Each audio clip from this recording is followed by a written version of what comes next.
Alloh taolo aytadiki, agar bandam meni ichida o'zicha zikr qilsa, men ham uni ichimda o'zimcha zikr qilaman.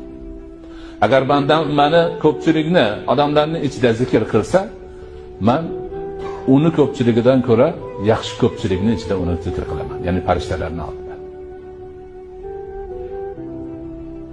Qur'onda aytib qo'ydi Alloh taolo: "Fazkuruni azkurkum washkuruli va la takfurun." Meni zikr qilinglar bandalarim, men sizlarni zikr qilaman. Menga shukr keltiringlar, kufr keltirmanglar. Bandani zikri, Allohni zikr qilishi o'ziga foyda ekan. Men Allohni zikr qilyapman deydi, lekin buni mukofoti Alloh uni zikr qiladi. Zikr bilan zikrning farqi bor. Bandani zikri qayoqda-yu, bandaning Robbisini zikri qayoqda?